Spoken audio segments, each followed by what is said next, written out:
сәлеметсіңдер ме балалар? Бүгінгі жаратылыстанудың 3-ші бөлімін бастаймыз. Бүгінгі біздің өтетін 18-ші сабағымыздың тақырыбы жүйке жүйесін қандай мүшелер құрайды. Ең алдымен сабағымызды бастамас алдын психологиялық ахуалға назар аударайық. 1, 2, 3 сынып іші тып-тыныш. Жалқаулықты тастаймыз, сабақты біз бастаймыз. Ал енді балалар, сабағымызды бастамас алдын ашық микрофон әдісі арқылы оқушылар сабағымыздың мен сендерге жұмбақ жасырып көремін. Қойсам, бұл сендердің органдарың болуы мүмкін. Сәлем, мен сенің ішіңдегі ең маңызды органмын. Бірақ мен жүрек емеспін. Мен сенің ойыңды, естеліктеріңді, сезіміңді басқарамын. Мен кіммін? Жарайсыңдар, дұрыс айтасыңдар. Бұл ми. Ал ендеше бүгінгі сабағымыздың тақырыбы жүйке жүйесін қандай мүшелер құрайды. Бүгінгі сабақта біз адамның жүйке жүйесінің мүшелерімен танысамыз, жүйке жүйесінің қалай жұмыс жасайтынын білеміз. Ал енді бүгінгі сабақта бізде кездесетін сөздер жүйке жүйесі, ми, жұлын, жүйкелер. Ал оқушылар, мына суретте біз нені көріп тұрмыз? Бұл суретте бұл кісі неліктен қолын жылдам тартып алды? Бұл сендердің бастарыңнан өткен бе? Ал сендер бұл жағдай бастарына өткен кезде қандай қимыл жасадыңдар? Және де сол қимылдың қалай және неліктен болатынын білесіңдер ме?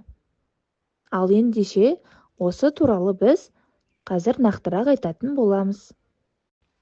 Ал оқушылар, екінші суретке қарайықшы. Бұл суретке мұқият қараймыз. Еврика, неге тоқтап қалды деп ойлайсыңдар? Ал одан кейінгі келесі суретте мұндағы балалар туралы не айтасың? Бұлар қауіптен құтылу үшін не істейді? Ал енді үшінші суретке қайта назар аударайық. Евриканың қарны ашқанын, өзінің қарны ашқанын қайдан біліп тұр деп ойлайсыңдар?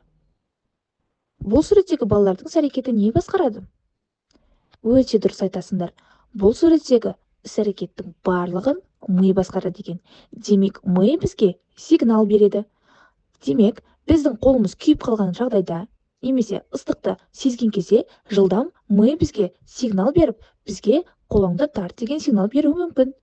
Дәл сол секілді, мұнда Евриканың қарны ашқанында ми сигнал беру арқылы өзі Еврика қарнын ашқанын сезіне алады екен. Ал енді оқушылар жүйке жүйесінің құрылысымен танысайық. Жүйке жүйесі ми, жұлын және де жүйкелерден тұрады. Бұл жерде ең алдымен ми біздің бас сүйегімізде орналасқан, ал жұлын біздің артқы омыртқамыздың өзегінде орналасқан. Ал бұл жүйкелер бүкіл денені торлап жатады. Олар барлық дене мүшелерін жұлынмен және мимен байланыстырады. Ал енді адамның жүйке жүйесі ағзаның барлық мүшелерінің қызметін реттеп отырады.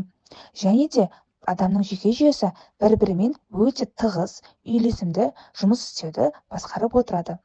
Біздің жүрегіміздің соғысы, және де біздің аяқ-қолымыздың сүйектерінің қозғалысқа келуі, біздің асқазанымыздағы астың қорытылуы, тыныс алу сияқты әрекеттердің барлығы жүйке жүйесінің қатысуымен жүреді. Ал оқушылар, біздің сыртқы ортаға жауап қайтарғанымыздың барлығын бізде жүйке жүйесі қамтамасыз етіп отырады екен. Мысалы, біз қолымызды өте ыстық судан немесе ыстық заттан қолымызды бірден тартып қалу, немесе қауіпті сезгеніміз, қорғану әрекеттерін жүйке жүйеміз басқарып отырады екен. Ал енді айта кететін болсақ, ыстық затқа қол тиген кезде саусақ ұшындағы жүйкелер жұлынға, ал жұлын миға ақпарат береді. Сол арқылы ми келген ақпаратты өзіне өңдеп, өзінен әрі қарай жұлынға жібереді, ал жұлын миға хабар береді. Жүйкелер ақпаратты мүшелерге таратады, соған сәйкес олар әрекет жасайды екен. Ал енді мұндағы фотода адамның қолы ысып қалғанын, яғни қолы ыстық затқа тигенін көре аламыз. Яғни ол ыстық зат жаңағыдай жүйкелер жұлынға, жұлын миға хабар беру арқылы ыстық затты қолын тартып қалып тұр. Ал енді оқушылар, бүгінгі тақырыпты түсінген болсақ, бекіту тестін сіздерге қоятын боламын. Жүйке жүйесі ми, жұлын және нені құрайды? А. Жүйкелерді, В. Жұлынды, С. Жүрек, Е. Желке. Дұрыс айтасыңдар балалар. Жүйке жүйесі ми, жұлын және жүйкелерді құрайды. Екінші сұрақ: жүйкелер дене мүшелерін және нені байланыстырады? А. Жүйке және ми. В. жұлын және жүйке. С. жүрек және ми. Е. жұлын және ми. Өте дұрыс айтасыңдар балалар. Жүйкелер дене мүшелерін және жұлын мен миды байланыстырып тұрады екен. Ал оқушылар, бүгінгі сабағымызда өз мәресіне жетті. Өздеріңді жетістік баспалдақ арқылы бағалап көріңдер. Егер тапсырманы орындай алмасаң, демек бірінші баспалдаққа қоясың. Ал егер аздап қиналсаң, онда екінші баспалдаққа. Ал егер барлығын орындай алсаң, бірінші орынды ең жоғарғы баспалдаққа қоясың. Бүгінгі сабағымыз осымен өз мәресіне жетті. Сау болыңдар.